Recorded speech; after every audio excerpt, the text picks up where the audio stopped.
Hello and Jain everyone. So today in this video we will discuss about maths paper pattern and all the most important chapters by which you can easily clear your cutoff of ND exam. So let's start the video. I don't ever slow up, no I don't take shit. I got no love for the fakeness. If you wanna play tough and wanna hate this, I'll always show up. I don't ever slow up, no I don't take shit. I got no love for the fakeness. तो हम इस video में बात करेंगे कुछ selected and most important chapters जो NDA के लिए बहुत इंपॉर्टेंट हैं, जिससे अच्छे खासे क्वेश्चंस आ जाते हैं। ठीक है, मोस्ट वेटेज वाले चैप्टर्स की बात करेंगे जो हमारे कट ऑफ क्लियर करने में मदद करेंगे। ठीक है, so first of all we'll talking about the maths paper pattern. सबसे पहले मैथ्स के पेपर पैटर्न के बारे में डिस्कस कर लेंगे, फिर हम आपको बताएंगे कि क्या क्या मैंने कॉम्बिनेशंस बनाया, चैप्टर्स के जो बेस्ट कॉम्बिनेशंस हैं वो आपको बाद में दिखाएंगे। पहले मैथ्स के पेपर पैटर्न की बात कर लेते हैं। ठीक है, मैथ्स के पेपर पैटर्न की बात करें तो मैथ्स में टोटल 120 क्वेश्चंस आते हैं। टोटल 120 क्वेश्चंस आते हैं एंड 300 मार्क्स का ही पेपर होता है। ठीक है, ये आपको पता ही होगा, 300 मार्क्स का ही पेपर होता है। अगर हम टाइमिंग की बात करें तो 120 क्वेश्चन अटेंड करने के लिए आपको 2.5 आवर्स मिलते हैं। ठीक है, 2.5 घंटे आपके मिलते हैं 120 क्वेश्चन अटेंड करने के लिए। It is enough timing to attend this question. So maths में क्या होता है कि सेक्शनल कट ऑफ लगती है 25%। अभी सेक्शनल कट ऑफ क्या होती है इसके बारे में बात कर लेते हैं हम। सो मैथ्स का पेपर मतलब एनडीए का पेपर जो होता है 2 फेज़ में होता है। पहले तो मैथ्स का पेपर होता है, फिर गैट का पेपर होता है, जनरल एबिलिटी टेस्ट।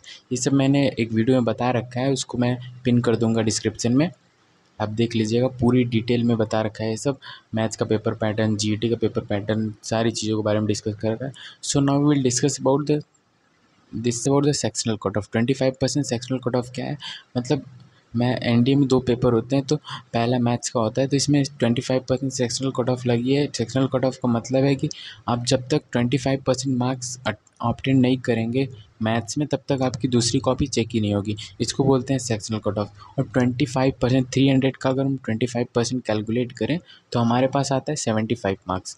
अगर जब तक आप 300 में से 75 मार्क्स नहीं लाते हैं, मिनिमम मार्क्स है, मतलब मिनिमम 75 मार्क्स आपको तो लाने ही लाने हैं। ठीक है, आप जब तक 75 मार्क्स नहीं लाते हैं तब तक आपकी गैट की कॉपी चेक ही नहीं की जाएगी। ठीक है, आप कितने भी अच्छे मार्क्स गैट में ऑब्टेन कर रहे हैं, अगर मैथ्स में अगर 75 के नीचे मार्क्स है आपका, तो गैट की कॉपी चेक ही नहीं होगी आपकी, वैसे ही कॉपी रिजेक्ट हो जाएगी। अगर हम बात करें 75 मार्क्स ऑब्टेन करने के लिए, तो कैलकुलेशन के हिसाब से तो 30 क्वेश्चन हमको करेक्टली करने होते हैं, मतलब 30 क्वेश्चन हमको करने होते हैं। ठीक है, let me erase it first.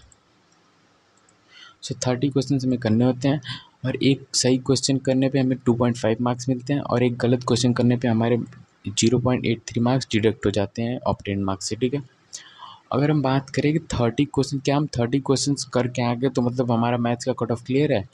जी नहीं, क्योंकि ऐसा नहीं है कि आप 30 क्वेश्चंस किए और 30 क्वेश्चन में टोटल 30 क्वेश्चन आपने सही किया, ऐसा तो पॉसिबल नहीं है।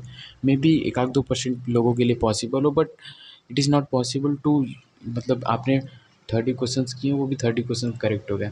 तो इसके लिए हम क्या अपनी स्ट्रेटेजी बनाएंगे कि हमको मिनिमम 40 क्वेश्चन तो अच्छे से करके आने हैं, बिकॉज अगर हमने 40 क्वेश्चन करके आए तो हम 100 मार्क्स का टारगेट तो अपने तरीके से लेकर चलेंगे, मतलब मिनिमम हमको 100 मार्क्स लाना है। अगर हम टारगेट कर रहे हैं एनडी क्लियर करने के लिए और मेरिट लिस्ट में हमें आना है, तो अगर मिनिमम हमको टारगेट कहाँ होगा, मैथ्स में 100 मार्क्स लाएँ हम। ठीक है, और मान लीजिए हम आपने 40 क्वेश्चन अटेंड किया, आपने 40 क्वेश्चन अटेंड किया, क्या आपको 40 क्वेश्चन अटेंड करने ही करने हैं, बिकॉज 30 क्वेश्चन से तो माइट बी नॉट पॉसिबल कि आप एनडीए एग्ज़ाम क्लियर कर लें। आप अगर 30 क्वेश्चन मान लीजिए अटेंड करेंगे, तो उसमें से अगर 2-3 क्वेश्चन भी गलत हो गए आपके, इट माइट पॉसिबल दैट आपके 3 क्वेश्चन गलत हो गए, तो आपकी माइनस मार्किंग भी है उसमें, तो आपको 75 मार्क्स लाना थोड़ा सा मुश्किल हो जाएगा। इसीलिए हम टारगेट क्या करेंगे, 40 क्वेश्चन का हम टारगेट करेंगे। ठीक है, उसमें से 1-2 क्वेश्चंस गलत भी हो गए तो कोई दिक्कत नहीं है, हमारा 100 मार्क्स का टारगेट रहेगा ना, और लाना तो 75 ही मार्क्स है। ठीक है, ये होगा। If you really want to crack the ND exam, so please target the minimum 40 questions. ठीक है, यहाँ पे लिख भी दिया है मैंने, मतलब मिनिमम 40 क्वेश्चन आपको टारगेट करके चल रही हैं। ठीक है, अब now will talking about the, जो मैंने स्ट्रेटेजी बनाई है चैप्टर्स की, best strategy and best combination, उसके बारे में हम डिस्कस कर लेते हैं। सो ये रहे आपके चैप्टर्स के कॉम्बिनेशन। ठीक है, सम बेस्ट चैप्टर कॉम्बिनेशंस। ठीक है, सो पहला कॉम्बिनेशन की बात करें तो अलजेब्रा, स्टैट्स एंड प्रोबेबिलिटी। सो अगर हम बात करें अलजेब्रा, स्टैट्स एंड प्रोबेबिलिटी के कितने क्वेश्चंस आते हैं, तो अलजेब्रा की बात करें तो हम 15 टू 16 क्वेश्चन तो आ ही जाते हैं अलजेब्रा के, ठीक है। वेरी करते हैं क्वेश्चन, ऐसा फिक्स नहीं है कि मतलब 15 मैंने लिखा तो 15 क्वेश्चन पूरे आएंगी। अब 16 क्वेश्चन भी आ सकते हैं, 17 क्वेश्चन भी आ सकते हैं, 14 क्वेश्चन भी आ सकते हैं। ऐसा पॉसिबल नहीं है, मतलब कि फिक्स नहीं है कि मतलब 15 क्वेश्चन ही आए, अप्रॉक्सीमेटली 15 क्वेश्चन आते ही आते हैं, ठीक है। और अगर हम स्टैट्स की बात करें, स्टैट्स में अप्रॉक्स हम लेके चलते हैं कि 13 टू 15 क्वेश्चन स्टैट्स में भी आ ही जाते हैं, ठीक है। अगर हम प्रोबेबिलिटी में लेके चले तो प्रोबेबिलिटी में मिनिमम 15 क्वेश्चन तो आते ही हैं, बिकॉज हर बार का पेपर का पैटर्न एनालाइज करते हुए मैंने देखा है कि प्रोबेबिलिटी से मिनिमम 14-15 क्वेश्चन तो आती हैं एंड मैक्सिमम 19-20 क्वेश्चन भी आए हुए हैं प्रोबेबिलिटी से, ठीक है। तो आपको ज़्यादा फोकस करना होगा, मतलब प्रोबेबिलिटी स्टैट्स, अगर आपको बेस्ट चैप्टर कॉम्बिनेशन देख रहे हैं तो आप प्रोबेबिलिटी पे ज़्यादा फोकस करिएगा, फिर स्टैट्स पे एंड अलजेब्रा पे, ठीक है। आपके पास अगर आप टारगेट कर रहे हैं ND1 2025 तो आपके पास 7 महीने अभी टाइम है, ठीक है।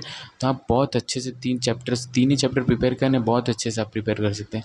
बट ये मत सोचिएगा आप कि मैथ्स अगर सिर्फ कट ऑफ क्लियर करने से हमारा NDA का एग्ज़ाम क्लियर हो जाएगा, तो it might not be possible that you will clear the only cutoff of maths, then you will came in the merit list, it not be possible, ठीक है। अगर आपको मेरिट लिस्ट में आना है तो आपको गैट में कम से कम 300 मार्क्स तो ऑब्टेन करने ही पड़ेंगे, क्योंकि अगर हम कंपटीशन देखें तो हमारा ओवरऑल कट ऑफ जो है बढ़ता जा रहा है, मतलब कम तो हो नहीं रहा है, बढ़ता हुआ जा रहा है। लाइक 350 340 इतना ही कट ऑफ जाता है टोटल कट ऑफ। तो अगर आप 75 टू 100 अगर इसमें मैथ्स में टारगेट करते हैं तो आप गैट में पूरा टारगेट आपका 300 प्लस टारगेट होना चाहिए गैट में, ठीक है। गैट की भी स्ट्रेटेजी की वीडियो हम लाएंगे। So now will discuss about the second chapter combination. अगर सेकेंड चैप्टर कॉम्बिनेशन की बात करें तो हम सेकेंड चैप्टर में आता है first trigo and second matrix and determinants and geometry. अगर हम बात करें trigo, matrix, determinant and geometry से कितने क्वेश्चंस आते हैं, तो ट्रिगो से 15 क्वेश्चन तो फिक्स से आना ही आना है। 15 से ज़्यादा भी हो सकते हैं, कम तो होना ही नहीं है, बिकॉज आज तक जितने भी पेपर हुए हैं मैंने पैटर्न को एनालाइज किया तो उसमें देखा है कि 15 क्वेश्चन तो आते ही आते हैं ट्रिगो के। ट्रिगो ईजी भी चैप्टर है, अगर आपके फॉर्मूलेज एंड कॉन्सेप्ट क्लियर हैं, इस चैप्टर के फॉर्मूलेज अगर आपको अच्छे से आते हैं तो आप ट्रिगो अच्छे से कर ले जाएंगे, ईजी चैप्टर भी है। और अगर मैट्रिक्स एंड डिटर्मिनेंट्स की बात करें तो इसमें ये 11 क्वेश्चन अप्रॉक्स 11 टू 15 क्वेश्चन इसमें भी आ जाते हैं। अगर मैट्रिक्स भी ईजी चैप्टर है, अगर इसके कॉन्सेप्ट्स अगर आपको अच्छे से आते हैं, कुछ की पॉइंट्स, कॉन्सेप्ट्स एंड प्रॉपर्टीज़ जितने हैं सारे आपको अच्छे से क्लियर हैं तो आप मैट्रिक्स डिटर्मिनेंट भी अच्छे से कर ले जाएंगे। एंड ज्योमेट्री की बात करें तो 2D 3D वेक्टर ये सब चैप्टर्स आते हैं ज्योमेट्री में। इसमें 18 टू 20 क्वेश्चन अप्रॉक्सीमेटली हर साल पूछे ही जाते हैं UPSC के एग्ज़ाम में, ठीक है। इसमें ये सबसे ज़्यादा वेटेज वाला चैप्टर है। और उसमें बात करें अगर फर्स्ट कॉम्बिनेशन में तो प्रोबेबिलिटी सबसे ज़्यादा वेटेज वाला चैप्टर था, और इसमें अगर हम बात करें तो सबसे ज़्यादा वेटेज वाला चैप्टर इसमें ज्योमेट्री है, ठीक है। अगर अगर मैथ्स को क्लियर करना चाहते हैं तो ये तीनों चैप्टर का कॉम्बिनेशन भी बहुत अच्छा है आपके लिए। फिर से मैं बता देता हूँ इन तीनों चैप्टर के कॉम्बिनेशन को। देखिए, पहले trigo, matrix and geometry. Trigo से अप्रॉक्सीमेटली 15 क्वेश्चन, मैट्रिक्स डिटर्मिनेंट से approximately 11 to 13 question and geometry से अप्रॉक्स 18 टू 20 क्वेश्चन, ठीक है। अगर हम थर्ड कॉम्बिनेशन की बात करें तो हमारे पास थर्ड कॉम्बिनेशन है मैट्रिक्स, इंटीग्रल एंड ज्योमेट्री। ये थर्ड कॉम्बिनेशन है मैट्रिक्स, इंटीग्रल एंड ज्योमेट्री। इससे बात करें तो मैट्रिक्स से आपको बताया ही मैंने 11 टू 15 क्वेश्चन मैट्रिक्स से आ जाते हैं। और अगर इंटीग्रल से बात करें तो 13 टू 15 क्वेश्चन इंटीग्रल से भी आ जाते हैं। और ज्योमेट्री से बात करें तो 18 टू 20 क्वेश्चन ज्योमेट्री से भी आ जाते हैं। ये भी बहुत अच्छा कॉम्बिनेशन है चैप्टर्स का। अगर आपको सेलेक्ट करना है तो बेस्ट चारों में से मैं बेस्ट भी बता देता हूँ आपको। पहले चारों डिस्कस कर लेते हैं। फोर्थ कॉम्बिनेशन की बात करें तो फोर्थ कॉम्बिनेशन है हमारे पास ट्रिगो, स्टैट्स एंड प्रोबेबिलिटी, ठीक है। ट्रिगो, स्टैट्स एंड प्रोबेबिलिटी, ठीक है। अगर हम बात करें ट्रिगो से कितने क्वेश्चन आते हैं, मैंने बता ही दिए 15 क्वेश्चन अप्रॉक्स फिक्स हैं, ट्रिगो से आते ही आते हैं। अगर आपको फॉर्मूले सारे याद हैं और कॉन्सेप्ट थोड़ा क्लियर है तो ट्रिगो अच्छे से कर ले जाएंगे आप। और स्टैट्स की बात करें तो 13 टू 15 क्वेश्चन फिक्स हैं इसमें भी, बिकॉज 13 क्वेश्चन से नीचे कभी आया ही नहीं है स्टैट्स में। इजी क्वेश्चन आते हैं, फॉर्मूले आते हैं तो आप अच्छे से कर ले जाएंगे। कॉन्सेप्ट भी क्लियर होना चाहिए स्टैट्स के लिए। प्रोबेबिलिटी के लिए तो concept is more important than formulas, मतलब कॉन्सेप्ट क्लियर होना चाहिए, फॉर्मूले भी आपको आने चाहिए, फिर आप प्रोबेबिलिटी को भी अच्छे से कर ले जाएंगे। प्रोबेबिलिटी में 15 to 20 क्वेश्चंस प्रोबेबिलिटी से भी आ ही जाते हैं, ठीक है। ये मेरे चारों कॉम्बिनेशन थे। That's it about 4 combination which I get prepared. एक बार मैं फिर से आपको बता देता हूँ बेस्ट कॉम्बिनेशन। अगर आप सेलेक्ट करना चाहें चारों कॉम्बिनेशन में, तो मैं बता देता हूँ कौन सा कॉम्बिनेशन आपके लिए बेस्ट रहेगा। आप देखिए, फर्स्ट कॉम्बिनेशन भी सेलेक्ट कर सकते हैं बिकॉज इसमें probability is easy chapter, stats is also easy chapter, algebra is also easy chapter. अगर इन तीनों कॉम्बिनेशन को भी आप सेलेक्ट करना चाहते हैं तो it good for you. And ये भी बहुत इजी चैप्टर है। ट्रिगो फार्मूला बेस्ड है, मैट्रिक्स कॉन्सेप्ट बेस्ड है, ज्योमेट्री फार्मूला बेस्ड है। सारे इजी चैप्टर्स को ही मैंने सेलेक्ट किया। आप इसमें से कोई भी चैप्टर को आप, कोई भी कॉम्बिनेशन को आप सेलेक्ट कर सकते हैं। सारे इजी कॉम्बिनेशंस ही है जो मैंने बताया ना आपको। इसको रिमेंबर करिएगा आप। आपको 30 क्वेश्चंस का टारगेट लेकर नहीं चलना है, 75 मार्क्स का आपको टारगेट लेकर नहीं चलना है। आपको मिनिमम मार्क्स 100 मार्क्स का टारगेट लेकर चलना है, फिर ही आप 75 तक पहुंच पाएंगे। बिकॉज नॉर्मली एरर तो नॉर्मल है, मतलब अगर आपने 30 क्वेश्चन अटेंड किए तो उसमें से एक आध दो क्वेश्चन तो नॉर्मली गलत हो ही सकते हैं। बिकॉज 95% गलत होंगे भाई। हम मशीन थोड़ी है कि मतलब सारे क्वेश्चन, और इतना एग्ज़ाम का स्ट्रेस रहता है। एग्ज़ाम हॉल में बैठेंगे आप तो पता चलेगा इतना स्ट्रेस रहता है कि स्ट्रेस में एक आध दो क्वेश्चन गलत हो जाते हैं, ठीक है।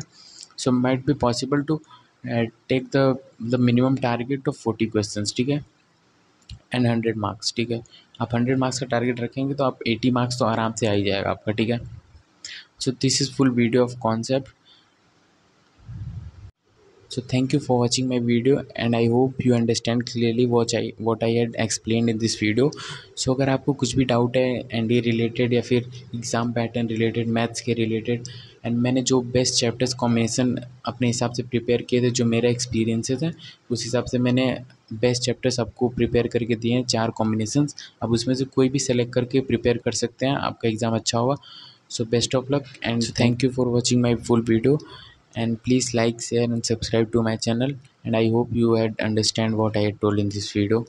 And you have any doubt or you want to give me a feedback, so please comment me.